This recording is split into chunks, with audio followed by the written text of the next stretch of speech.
Hi, everyone. It's your girl, Mama Deb. I'm here tonight on Let's Get Real about mental health. And I think I want to check on see how everybody's doing tonight. How did you guys survive the holiday weekend? Me personally, it was a little too loud for me. Didn't enjoy the banging going on till 3 o'clock in the morning. That was a little bit rough. Um, Otherwise, it was a fairly good 3 day weekend. I had some really great conversations and about some pretty hot topics. I was on with Rage Atheist, and we had an open forum talk, and it was really actually great to get to interact with some other people. And even if they were on opposing views, it was just great to be able an adult and actually be able to talk about that kind of stuff. So, without further ado, because I know y'all are dying, you want to hear me talk for the next hour.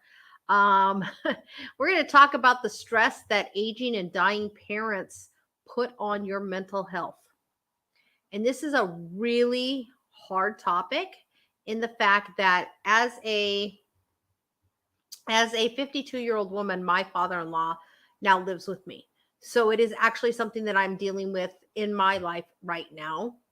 And I think when we're talking about it, we need to first identify like what the leading causes are of death in someone over 70, and then we'll talk about the kind of stresses that not only you go into, but the stresses that your parents are going through when there's a role reversal in the family dynamic. So first off, we're going to talk about like the top 5 causes of death in the United States for someone over 70. Hey, Kyle. Somebody over 70 is heart disease, stroke, complications of diabetes, cancer, and Alzheimer's. So, those are 5 really big things that come with a lot of stressors on the caregiver, which is, in my case, me, the daughter in law, in caring for our aging parents. Recently, my father in law had what we will call a syncopal episode, which means he kind of fainted. And we called 911, and when the paramedics got here, he was in a pretty gnarly cardiac rhythm. I will tell you what it is. I don't know that's going to mean anything to you guys, but I'll give you a holler at what it is. He was having many runs of VTAC, which means he's having abnormal heartbeats for about beats, 3 beats in a row, and then it would go back to a normal beat. But then when it went back to the normal beat, the abnormal beats were coming up every other one. So that's PVCs in a bigeminal pattern. What that means is that me and the paramedics who ran on him all went, oh crap. So that's definitely something that really was troublesome. So we called 911 and we had him transported to the hospital, and they took him lights and sirens. And as the daughter-in-law, I'm sitting here trying to figure out what am I going to do? How am I going to help my husband through this situation? Well, I'm the only one with medical knowledge in the house. So I took lead, and I would give, I'm like, this is what we're looking at. This is what we're looking at. Well, he gets to the hospital, and he's still having these runs, and then we find out he's COVID positive, and I'm like, oh, crying out loud. The doctor says, let's admit you. We're going to put you in the ICU and figure out why you're having all these random abnormal beats.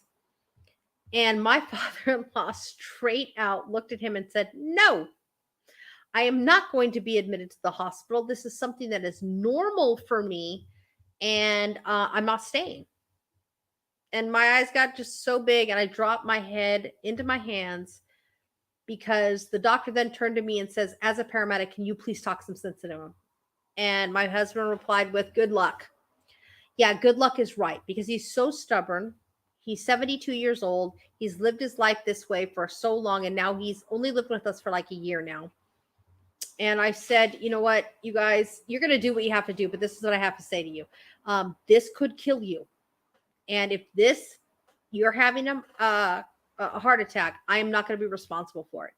I'm not going to tell your daughter that when we come home tomorrow morning, we find you dead on the floor or in a compromising position. I said, I'm just not going to do it, Scott. It's not going to lay at my feet.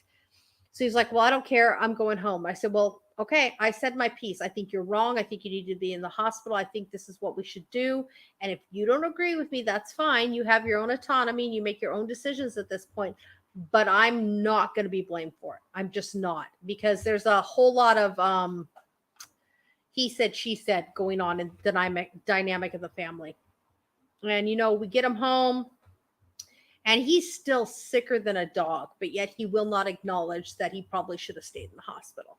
So that's what made me come up with this particular topic, because when we're talking about we can look at it from both sides. We can look at it from the caregiver side, which is the child, and then from the parent side. So from the parent side, we're going to be dealing with things like loss of independence, maybe possibly financial insecurities. They're going to start having difficulty with everyday tasks or remembering what those everyday tasks are.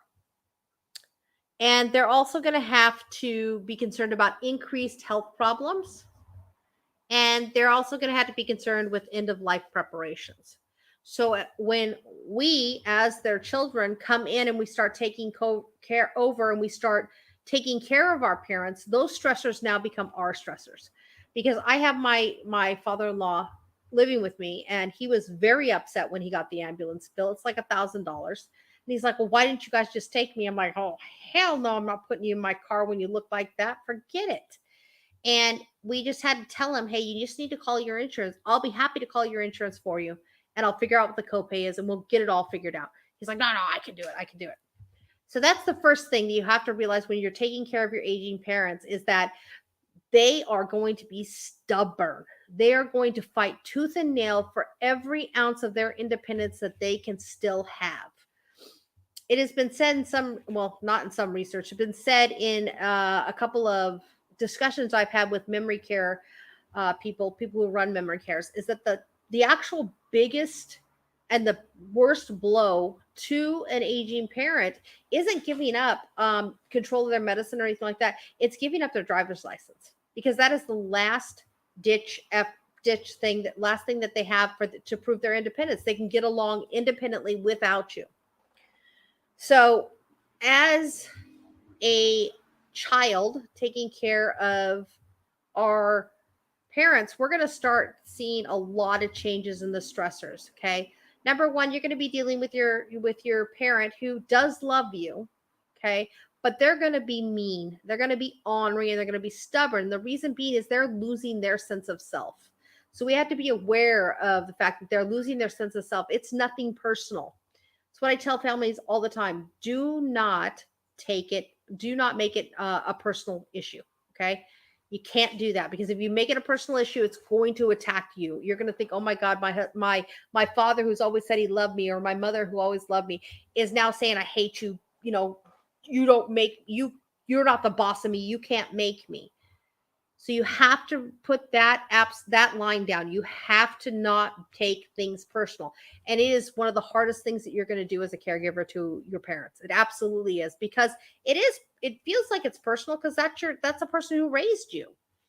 The other thing that we're gonna see is a big change in family dynamics, because it's almost like a handing of the torch, because we're going to go as children, we're going to actually go as the primary caregiver, the person you're going to take the step up, and you're going to be the one who is the patriarch, or the God, I can't think of the other word, but you're going to be the lead of the family, because you're taking care of that person who was the head of the family. Now you're stepping into that role, and whether they mean it or not, or they realize it or not, they're going to be very resentful of losing that role, because they've had that role in the family for so long. So that on their mental health is going to start the depression and the isolation, what I call the depression and the isolation role. So that's going to start with them. They're going to start thinking, well, I did all this myself for all these years. Why do I need this person to do it?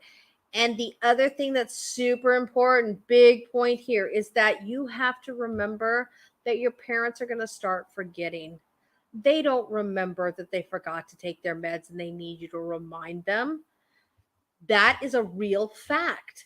And as children, we have to remember we cannot treat our parents like children.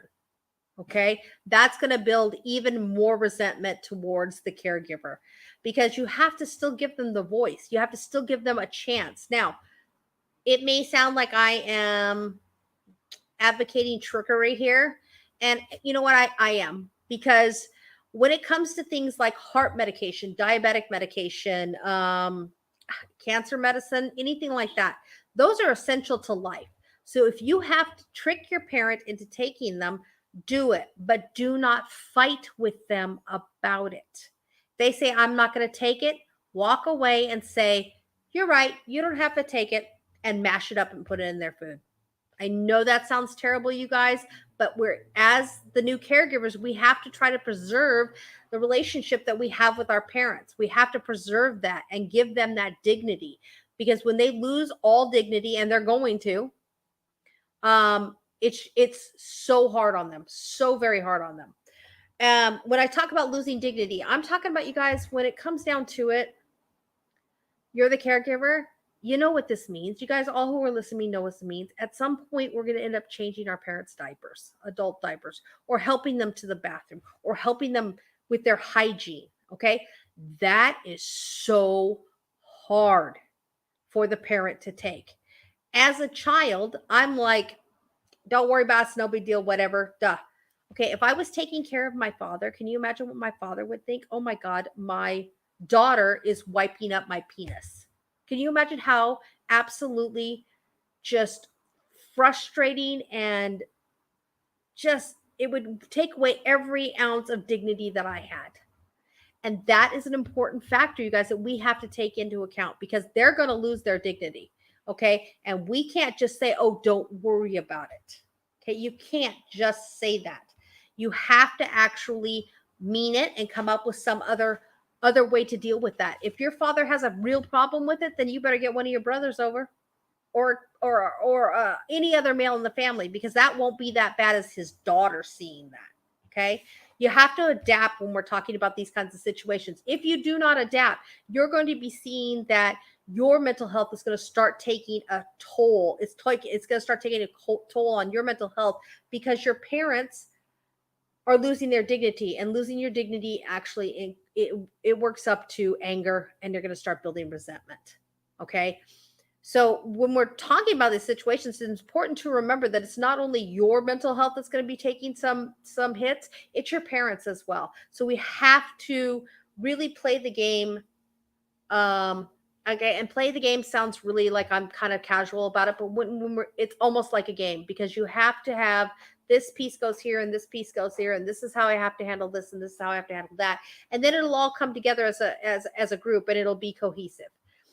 The first thing I'm going to suggest for anyone who finds themselves in this situation is you need to take a caregiver class. You need to learn exactly what it is that you need to do for your aging parent and how to care for them appropriately, because it is not as easy as people think it is. There's a lot of hand holding. There's a lot of joking, which, as a family, somebody who's outside the room while you're changing, your mom or your dad may think it's inappropriate that you're telling these jokes, but in actuality, what you're doing is you're saving your father's or your mother's dignity, because they're laughing about a joke and they're not focused on the fact that you're actually having to clean them up.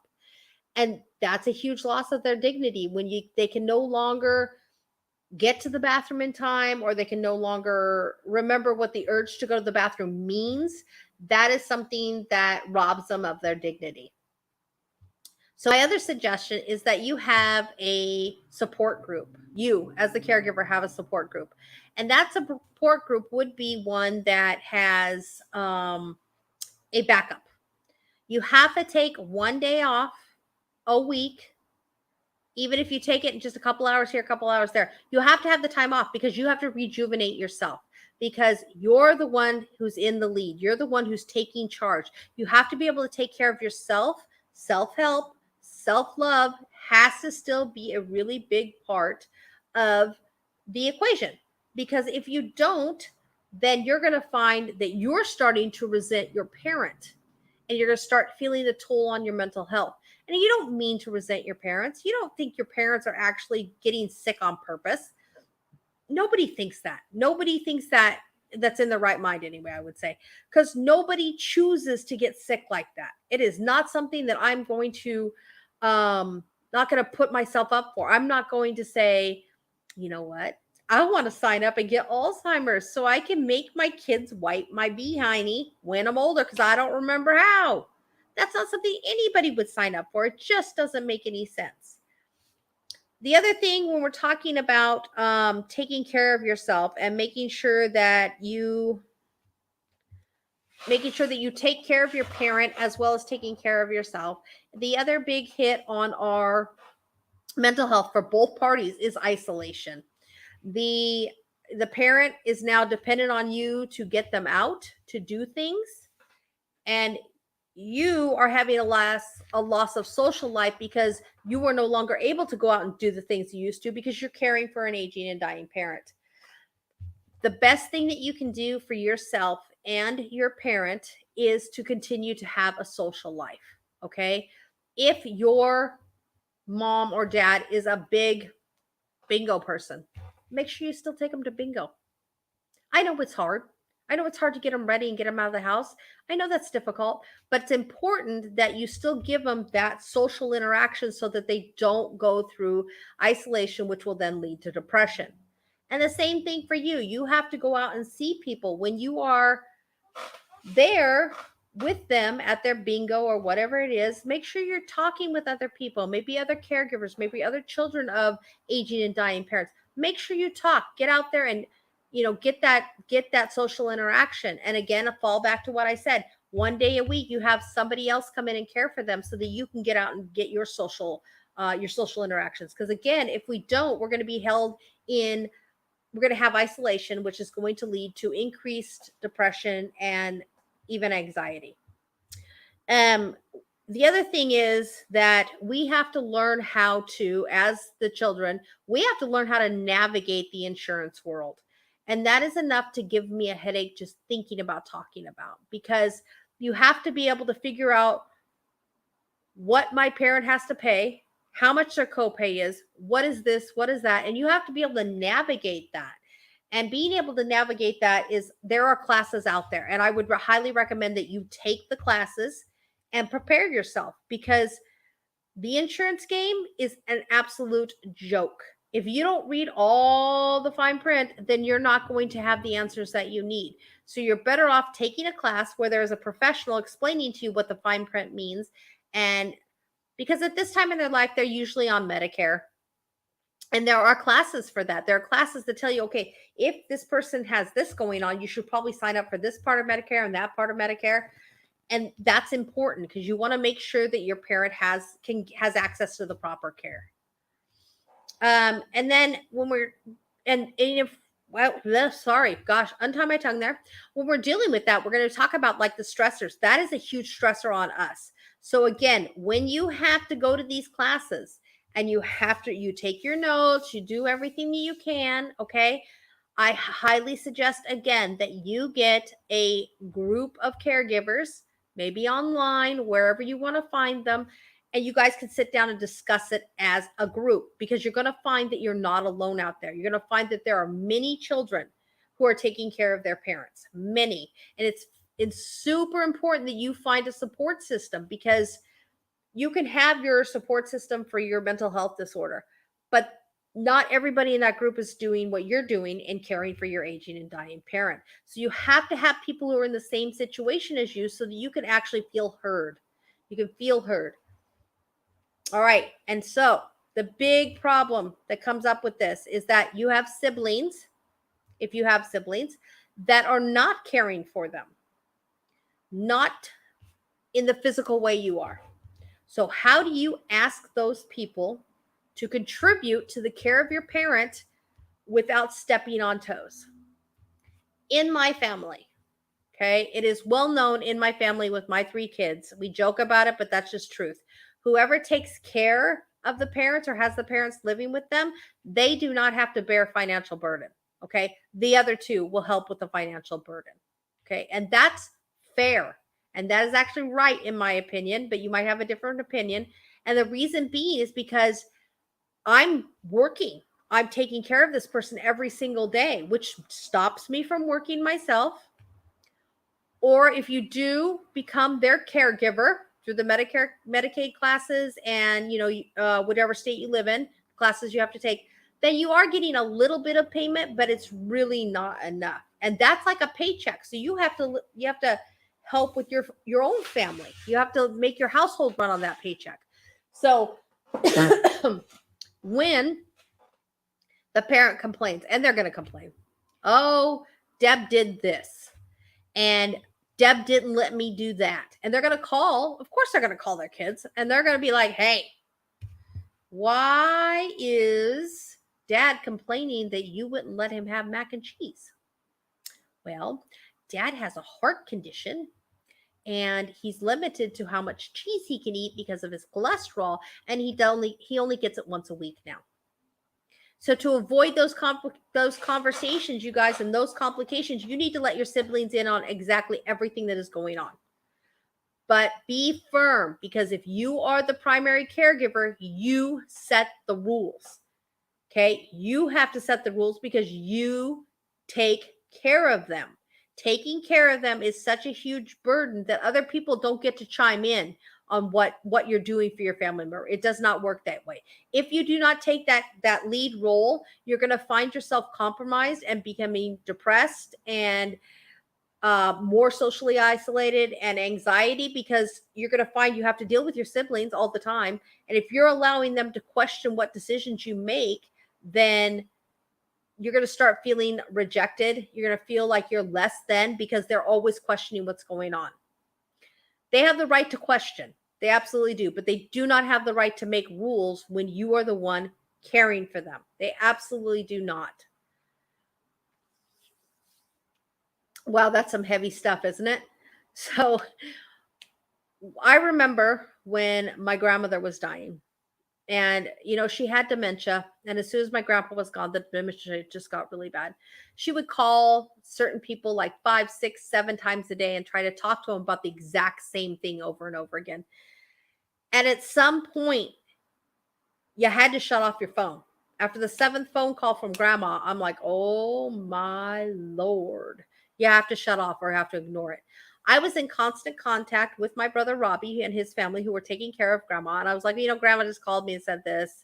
Anything I need to worry about, you got to handle? He's like, yeah, I got to handle. I'm like, cool. Because I'm not taking care of her. She lives with my brother. And that's not something that I'm going to step on his toes about, because he's doing something I can't for her.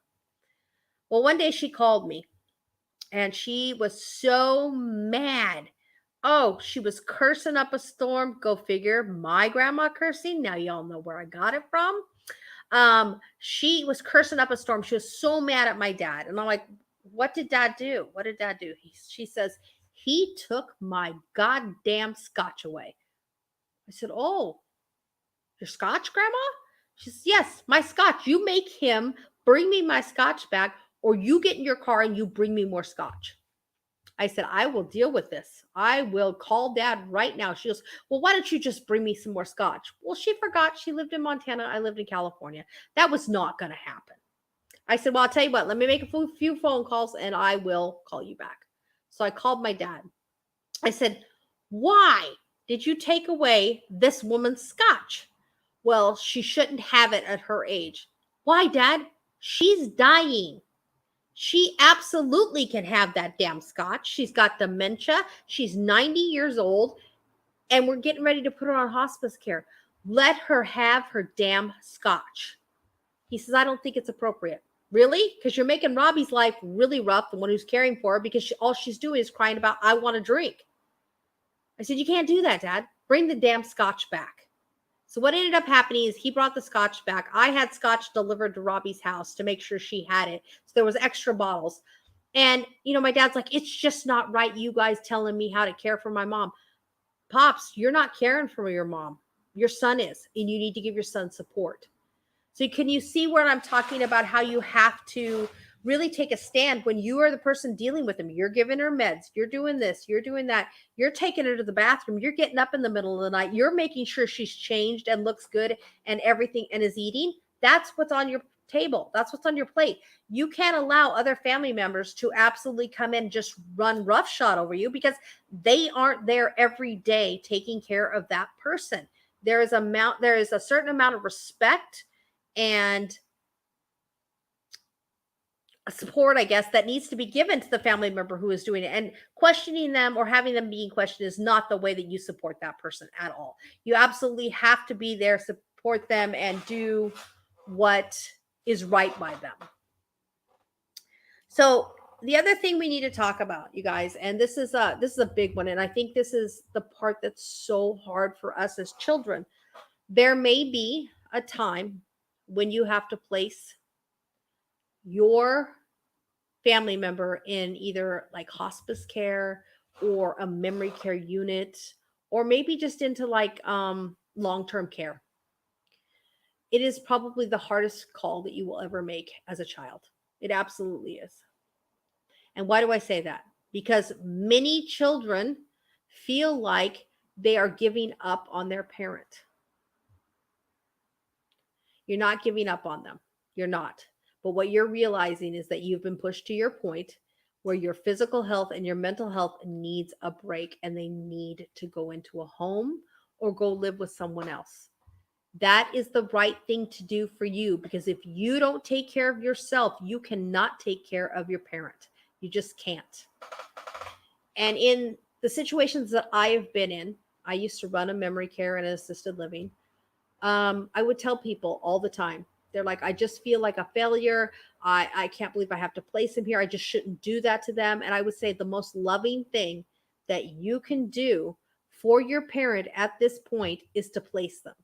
And the reason being is that you get to go back to just being their daughter or their son or their grandson.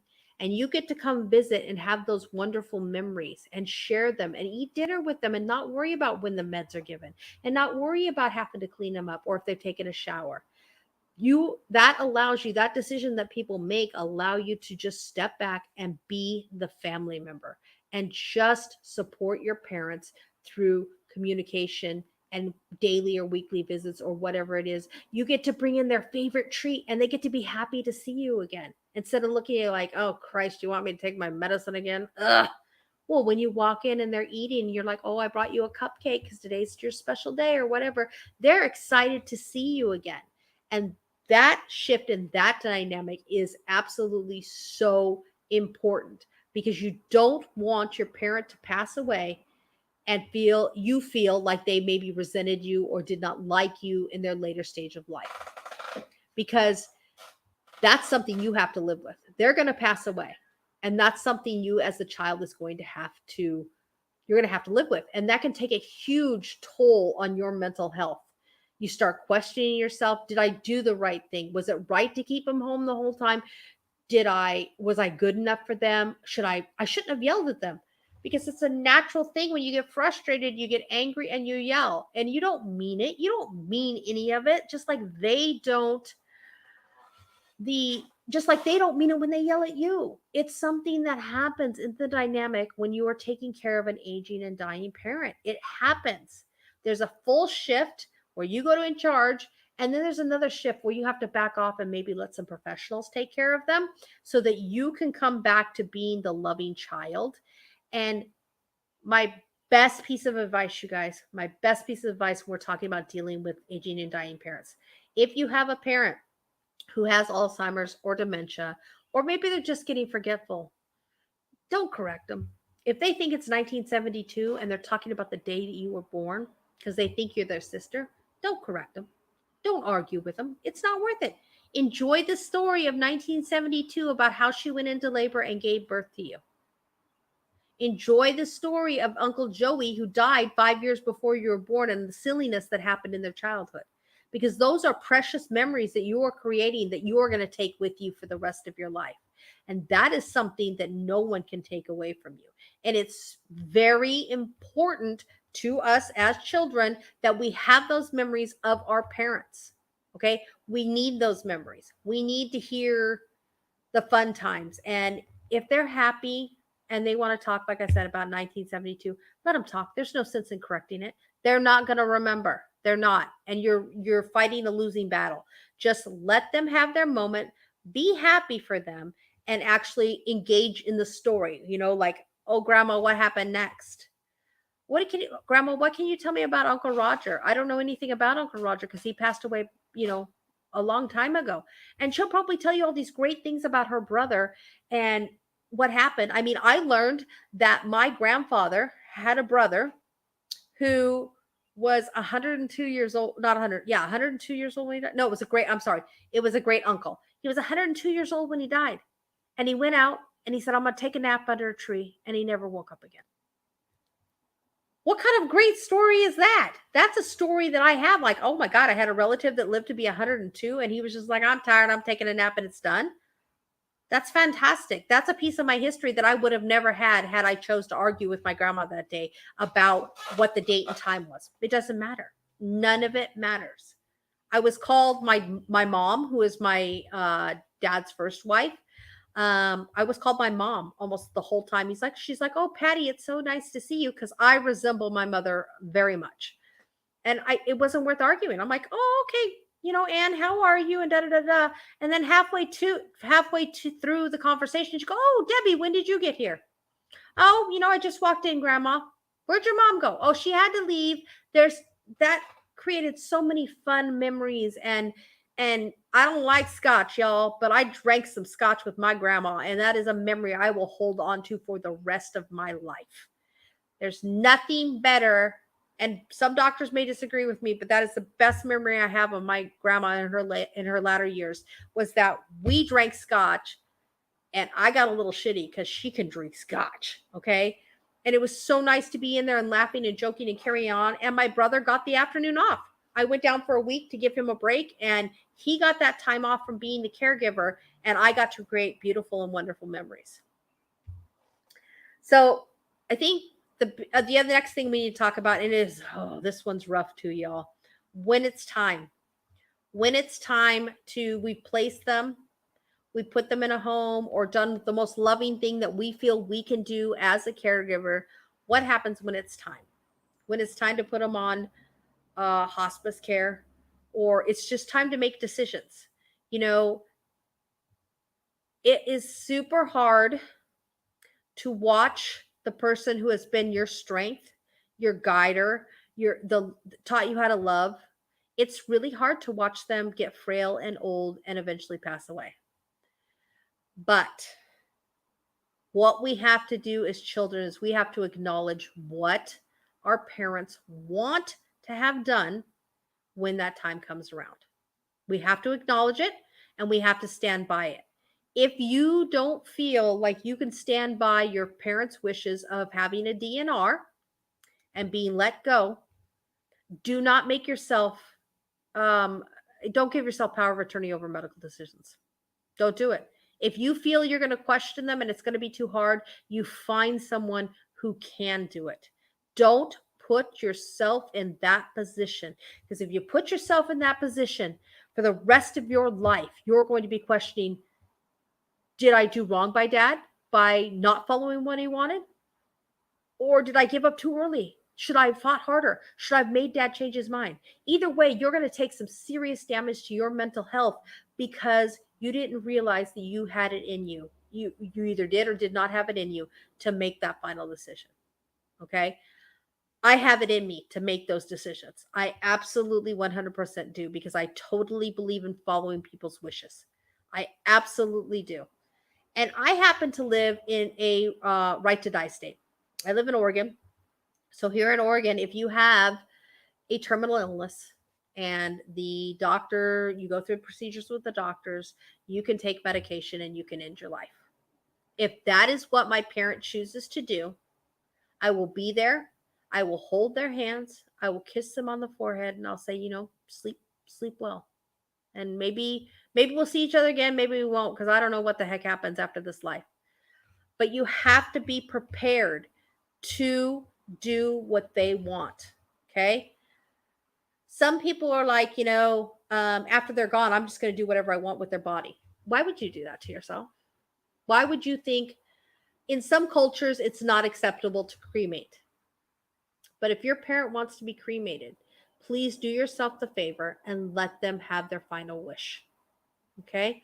Let them have their final wish and let them be cremated, because you're honoring your parents in the best possible way you can, which is to do exactly what they wanted.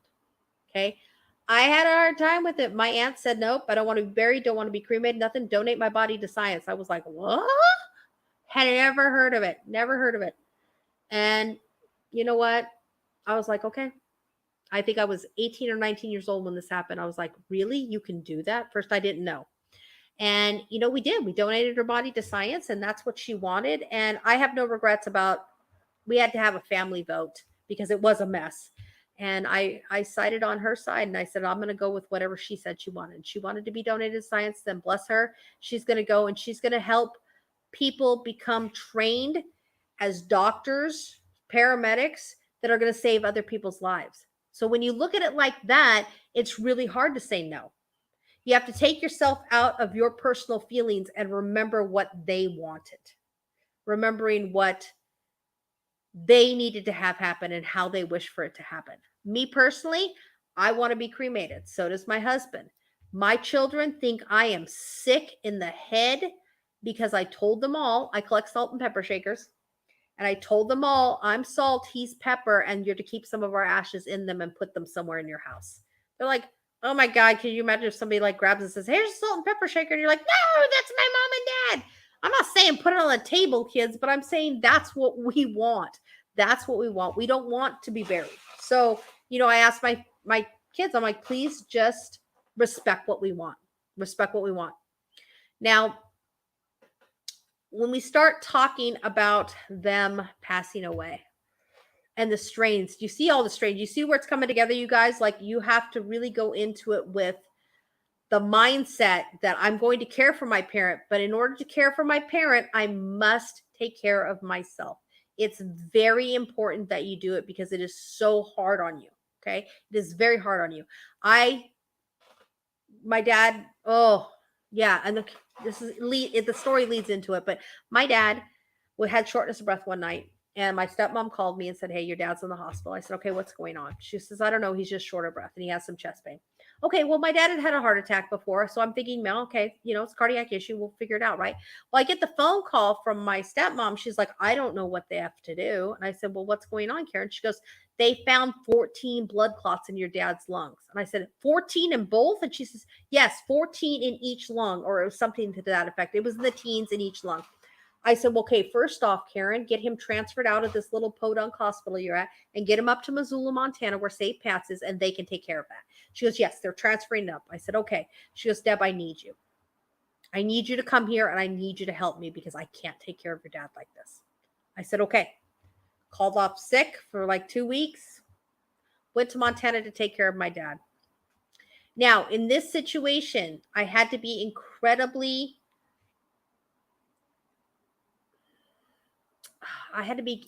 soft with my touches, okay? Because my stepmom takes care of my dad. I'm not going to run over my stepmom. I'm just not. And I unfortunately made the mistake. And the mistake that I made was, Dad, I need you to do this. And he'd say no. And I said, okay, well then why don't you talk to Karen about it and decide what you want to do? Karen is my stepmom. So she came to me and said, Deb, I can't have you putting me in the middle between you and your dad. You're here to make him do what he needs to do. I said, all right, now I have permission to do what I need to do and behave in the way that my dad and I behave with each other. We have a really kind of a weird relationship in the fact that I get away with saying stuff that nobody else in the family gets away with. And so we're talking about, he's going to come home from the hospital and he's on blood thinners. So of course we got to give him shots and we got to do all this, and I know my dad didn't mean it in any way because that's just the way we are. And he goes, well, are you any good at this? And I said, well, I don't know, Dad, we're going to find out. I happen to be really good at it. And so I'm wiping him down with the alcohol. He's like, ow, that hurt. I said, that was the freaking alcohol, prep, old man. You cannot tell me, ow, that hurts. Because I can say anything I want to you, young lady. You're my daughter. And I said, well, how was that? He goes, what do you mean? I go, how was the shot? He's like, you're done? I said, yeah, I'm done, Dad. I already did. He didn't even feel the damn thing, and he got himself all worked up about it being an issue. So for my dad and I, that worked out well. And I took him to the clinics, and he got his his warfarin levels checked and everything like that. And he told me one day, he goes, take me to A&W. I want a burger. And I said, over my dead body, there is no way I'm giving you a burger. You're recovering from blood clots. No, Dad, it's only been a week. I want a burger. I said, no, I'm not doing it. He goes, well, I'll just get Karen to. I said, she's not going to do it either, Dad. You have to wait at least a month before you can start eating crappy again. At least give your body some type of time to heal. He looks at me, goes, I might disown you. I said, disown away, buddy, because I don't want anything you got. I want you alive, and that's what's important to me. So if with my dad, I could do that. I could have that kind of relationship with him, and I do. We banter back and forth. The problem lies with my father, as in it will lie with a lot of elderly patients, is that he calls me up 2 months later and he says, I don't think I had those blood clots. I'm like, really? I said, really, Dad? You don't think so? No, I feel just fine. I said, so Dad, tell me something. He goes, what? I said, when did you go to medical school? He goes, what do you mean? I didn't go to medical school. I said, then you have no idea what you're talking about. You're not a doctor. You don't know what was going on with your body. Did you see those x-rays? Because I saw the x-rays. I saw the CAT scans. I saw all of it. Okay. It was ugly, Dad. I drove straight through from Oregon to Montana, which is about a 9-hour drive, to get here, to be by your side. I said, I don't do that, old man. I only come up when you need me. He's like, well, I need you here all the time. I said, no, you don't. You don't like me here all the time because I make you do things. Nobody else will. I do.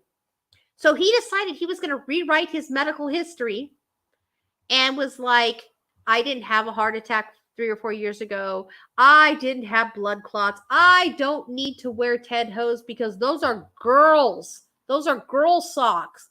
I'm like, oh my God. I'm like, how does my stepmom live with this man? Because he is so stubborn and he's rewriting his medical history. So I said, well, Dad, I don't think this is the way we should approach this. And I said, he goes, well, what do you think I should do? I said, give me a little bit of time and I will figure this out for you. So I went and got him Ted hose that actually look like sports socks. So he will wear them. And I said, Dad, I can't have you telling your regular doctors, and I can't have you saying that kind of stuff to your doctors. I said, because it's ridiculous. They're going to put you in the nut farm because you're saying this is wrong, that is wrong. And it's not wrong. It's totally right. So for us, what worked is that I am on his medical stuff. They can release information to me. So they release information to me every time I can, anytime something happens with them. And I had to sit down with with his doctor while he was in the room where I'm on the phone, and I said, this got to stop, Dad. I said, at some point you have to stop eating bacon and ham for breakfast every day. You've had a heart attack. You've had all this stuff. He goes, and he looks at me, he goes, why, Deb? I said, because, Dad, you're going to kill yourself. He goes, I'm going to die anyway. So why can't I enjoy my bacon and ham? Oh, light bulb, big freaking light bulb over my head. I said, all right, Dad. If that's the way you want it, then that's the way you want it. So let's start talking some real talk. And we talked about what he wanted to have done when he passes away and how he wants things done and what he wants to have done. And I said, and what do you want support for Karen? Because Karen, is going to need support. You guys have been married like 40 years. He's like, I know her boys, which I have stepbrothers. Her boys will take care of her. He goes, I want you girls to take care of each other, which is my sister Annie and I. And I said, okay, Dad, we will. And he made a list of what needed to go where and who was getting what. And I have that list. And so does my siblings. They all have a copy of it because we want to do this right. But you have to know that your aging and dying parents, when it gets to the point that they know they're in their latter years, they may not want to change. And forcing change on them could probably make your life a whole lot harder than it needed to be. That 2-3 weeks that I was there, they didn't need to be that hard. I just really needed to listen to what my dad was saying. Instead of being like, I'm going to save your damn life, old man, you're going to be around. I should have just listened and said, okay, the man's been eating eggs, bacon, ham, and toast for breakfast for over 50 years. It's not going to change. When I started looking at it from his perspective, I started realizing a lot of things, is that He doesn't want to change. And even if he did change at this point, is there really much point in it? Because he's taking away the few pleasures that he has in life. He doesn't drink, he doesn't smoke, he doesn't do any of that stuff, never has. But he likes his damn bacon. So go ahead, Dad, have your bacon. So do you see where, when we're starting to get to that point in the conversation where they start denying things, they don't accept things that are being told to them because they don't want to. And the key with that is you have to realize that your parents are coming to grips with their own mortality. And that is not an easy walk, y'all. It absolutely is not, okay? Because your parents never want to leave their children, okay? They may get tired if they have an illness or something and they're like, I'm just done. But it's not something that you ever plan to do. It just happens, right? As children, we have been, at least I was very aware of the fact that one day I would bury my parents. That's just something we know. But for your parents to start to make that changeover and to realize that they're going to leave their family, that is very difficult. It is a difficult changeover because they're going to have to be letting go of what they've done their whole lives, which is protect their children, love their children. So do you see how this can be really hard on their mental health as well as the caregiver's mental health? Because depression runs rampant in elderly population. It absolutely does. Social isolation, especially with the freaking pandemic, is the worst thing that happened to the elderly patients because they could not see their family, their friends. They could not do the things that they normally would. And they got so depressed and lost all this weight. And it was a really hard thing to watch. So just be aware that you're not the only one who is going to be having a toll taken on your mental health. Your parents are too. And you just have to really be aware of that. Be aware and be open to doing what they need and what they want to have happen with this part of their life. Okay, because you're going to save yourself a lot of headaches. I learned, like I have the most stubborn father in the world. I'm sure all of you are going to say, nope, mine's more stubborn. I've learned that by having that conversation with my dad and having him be honest with me, I stopped banging my head up against the wall. And I'm like, all right, Dad, you want to eat cheeseburgers? Eat cheeseburgers. You want to eat bacon? Eat bacon. I am not going to stop you anymore. It's not worth the headache, the heartache, and the pain that I'm going to cause myself. My dad is 75. And if he chooses to go out like that, then that's his business, and I will support him on that. So the last bit of what I have to say, and I'm going to give some advice. When it happens, okay, when it's going to happen, like my dad has his, my stepmom has durable power of attorney for him to make medical decisions. I'm the backup. You need to put those plans in place. And I've seen many people go, I'm just not ready. Well, you need to get ready because you need to have the durable power of attorney to make medical decisions for your parents, because the second leading cause of death in people over the age of 70 is a stroke. What if they are incapacitated? The Alzheimer's disease. What if they're incapacitated and can't make those decisions anymore? What about cancer? And they need to make sure that you're making the right decisions for them. When they tell you that decision, get all your paperwork in a row, get all your ducks in a row, and have it done. When they tell you, I am done, listen to them. They will have their advance directive made out. They'll have a will. And if they're done, they're like, I don't want to fight anymore. Say they have cancer. I don't want to fight anymore. I don't have it in me to fight anymore. Then stop all the medicine and let them live the rest of their life the way they want to live it. Because you now have it on paper, and you know what your parents want. So let them have it. Let them not be sick from chemotherapy and spend a week or two with the family reminiscing and making good memories. Let them have that. Okay? Let them have it. Making your parent a DNR is really difficult. My dad's advanced directive and the power to, he does not want to be resuscitated. If he goes into cardiac arrest, we're not to do anything. He just wants to be gone. So I will respect that. You know, some people have a hard time with that because if you see your parent in cardiac arrest and you know CPR, you're like, I'm gonna jump and do something. Just remember to respect what they wanted. If they didn't want you doing that and you, by some grace, bring them back and now they're on a ventilator and they're basically brain dead, did you really save anything? You might have made yourself feel better in that situation, but in the long run, you're going to be seeing that I did wrong by my parent, and that's going to affect your mental health even more than not doing CPR would. So, the last thing we're going to talk about is the will. Make sure that we have, make sure your parents have a will in order, because there is nothing, and I mean nothing, more disgusting than watching people fight over belongings. Your parents know where they want things to go.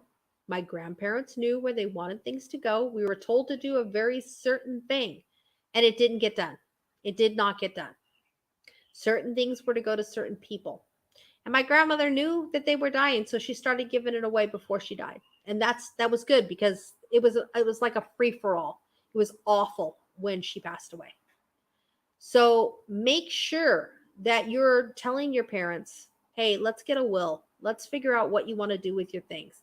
And some parents will be like, no, you guys can figure it out when I'm gone. I really absolutely encourage you to tell them, no, it's not really a great idea to do that because we're going to be grieving and we're going to be sad that you're gone. And we want to make sure that we respect what you wanted to have done. And that includes giving things away.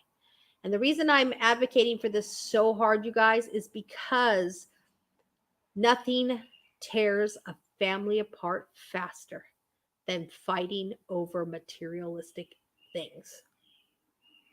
You fight over it and you forget that you love them.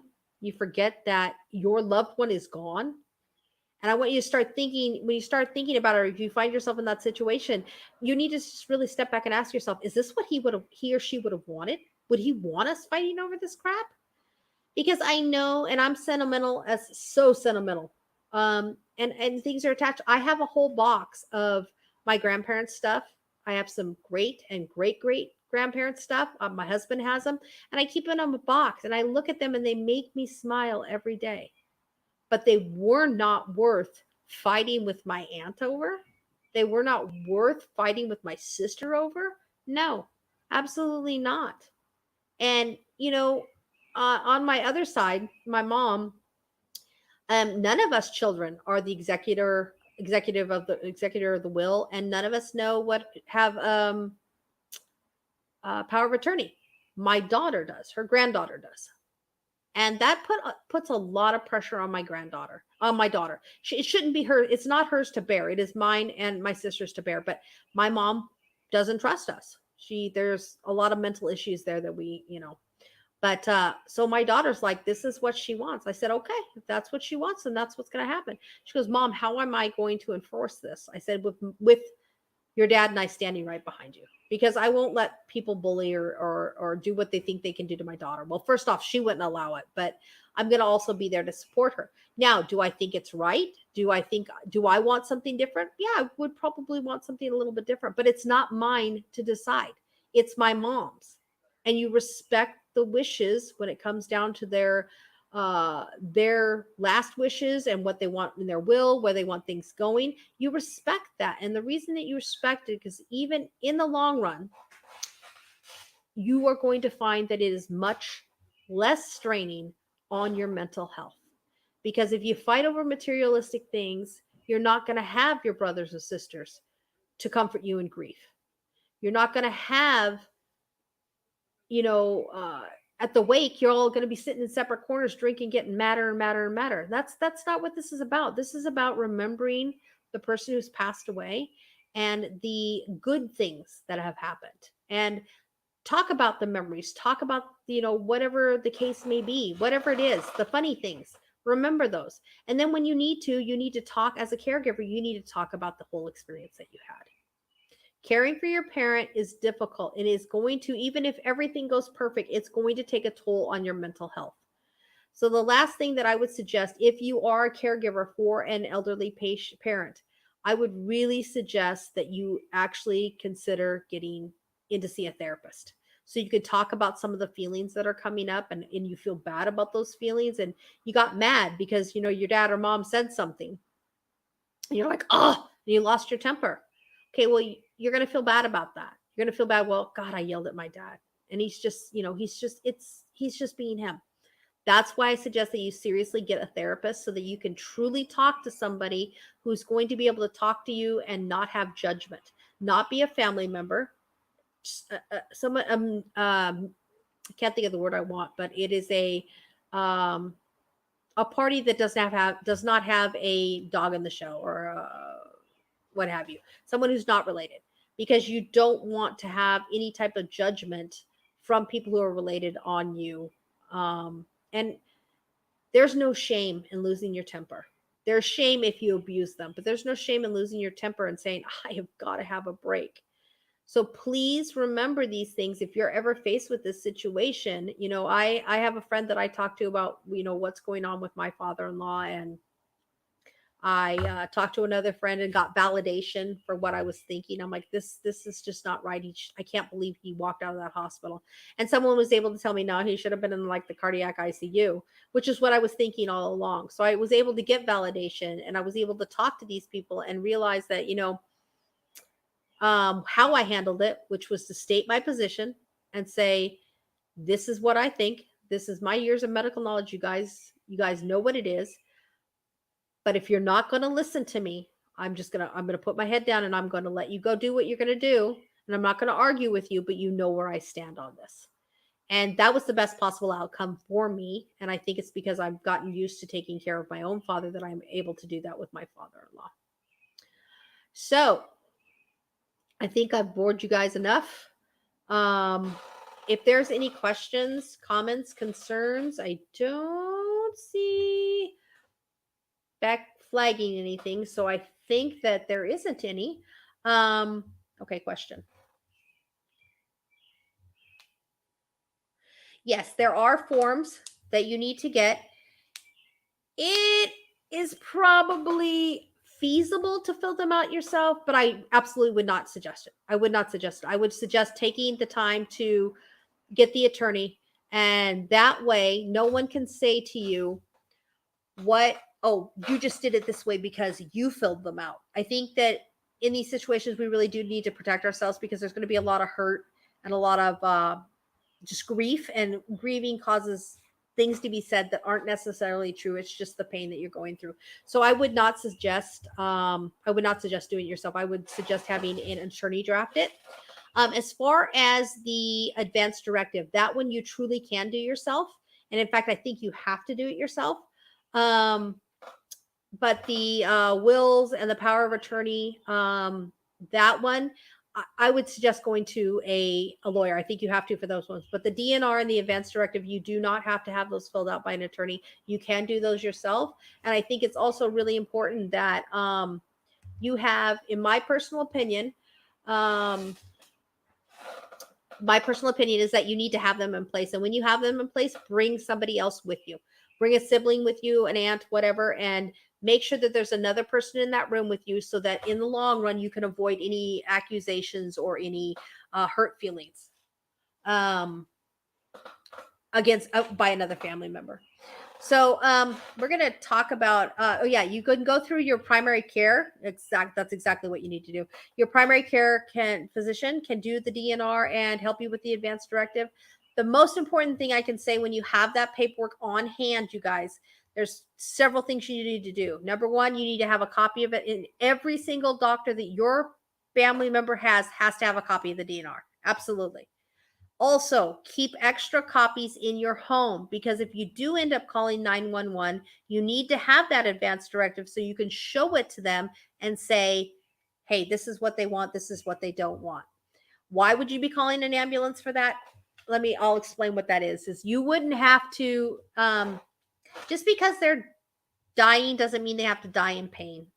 If someone has a terminal illness, or like an Alzheimer's or whatever, and they have chest pain. We're most certainly going to treat the chest pain within the parameters laid out in the advanced directive. You're not going to let somebody just lay there with chest pain and die a miserable death. That's not what we're advocating for here. We're advocating for just being prepared and knowing that you're following your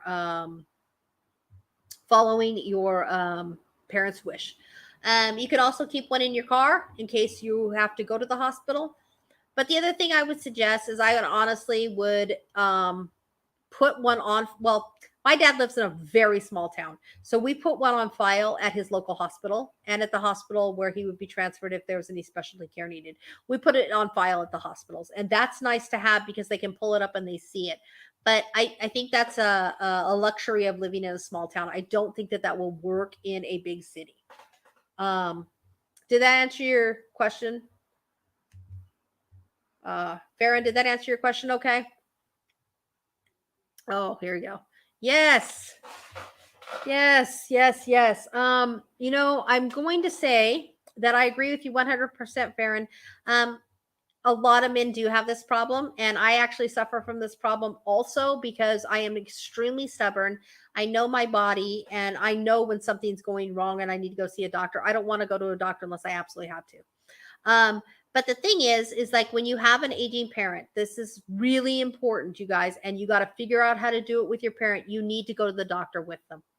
And I'm not talking just take them. I'm talking go into the room with them and have an honest and open conversation with their doctor with them so they know that you are, that they know you're on their side, but you want to make sure that you get your questions answered also.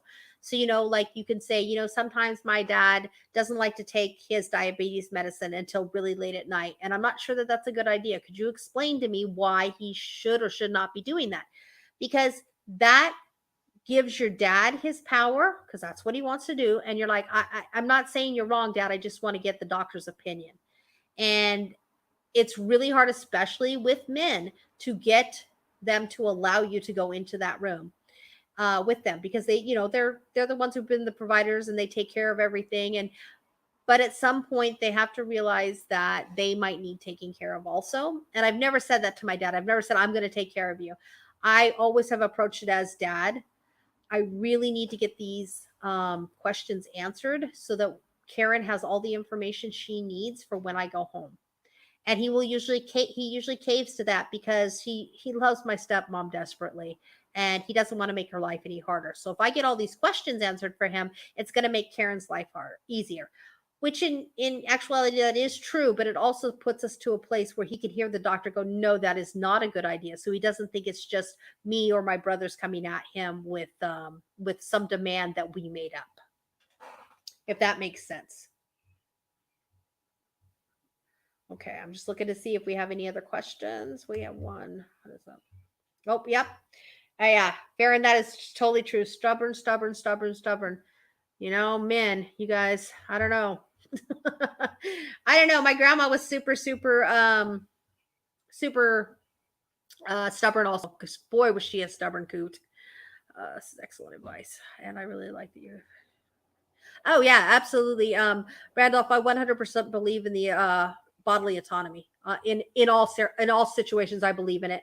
I would never presume to tell my father or my mother or anyone that I know that is dying, you can't do it that way because it makes me uncomfortable.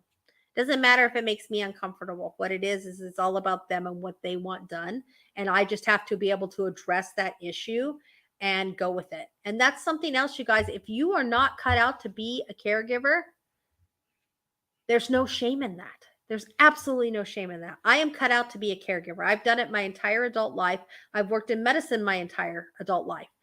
I'm cut out to do that. Now, would I say that my brothers are? One of them is, absolutely. I wouldn't say the other ones that are the other ones are cut out to be caregivers because they don't have the temperament for it. They would get frustrated really easy. But that's really important that you acknowledge that, because if somebody says, well, can you take care of Dad? You have to be honest and say, you know what, I can't. It's not in me to be able to do that. One time I had to go down to Montana and take care of my grandma, and they're like, "Why are you here?" I said, "Well, because Karen, my stepmom, is not good with wounds, and she had open wounds and needed wound care, and I provided that wound care for them while I was there. There's no shame in that." My stepmom's like, "I just can't do this." All right, I'll come help. And she's like, she felt like she couldn't draw that line between daughter-in-law and caregiver. And so nobody expected her to, because you can't. If you can't do it, you can't do it.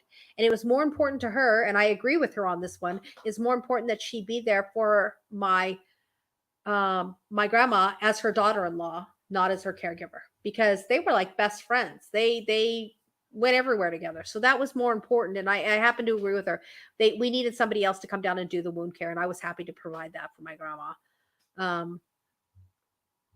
Okay, so y'all, I think that is going to I think we're going to be done. I'm super excited, you guys, to let you know that on the 25th of July, the 25th of July, I am super excited to announce I'm going to have my first guest, and we're going to be talking about the stigmas that are attached to mental health disorders and how to beat them, how to handle the stigmas that are put in your way in an appropriate manner instead of just getting upset and yelling and screaming. That's probably one of my favorite things to do, is yell and scream about it when somebody calls me crazy, but it just doesn't get a whole lot done. I'm also excited to say I've booked another guest for August 1st. Oz and Jen are going to be joining me on my show, and I'm super excited about this because Oz gave me my first chance to go on someone's show and talk about my channel and really get myself out there a little bit. So if you guys have any other questions, comments, or concerns? Otherwise, I have to give a big shout out to my producer, Beck. Thank you so much for putting up with me, helping me get this to look as professional as it does, and not banging your head against the wall when I forget what the heck you're talking about and have to ask you 40 times for what exactly did you say? But again, thank you so much for all your help. You guys, thank you so much for showing up and supporting me. And I can't tell you how much it means to me to have you guys show up. If there's anything that you want me to talk about in the future, please, please, please send it to me. I'll be happy to. I have a new email address just specifically for this chat, and it's called Real Talk with Mama Deb at Google. Please drop me a line, and I will talk about anything you want to talk about. And we'll get it out there and do what we need to do, because that's the whole point of what we're doing here. We are trying to provide support for each other and talk about the uncomfortable things so that we can educate each other and get make it a little easier if you have to face these problems, and know that you're not alone. There's always a community out there that will help you out. So always be kind to you, be kind to yourself, love yourself, and remember, you're perfect just the way you are. See you guys later. Bye.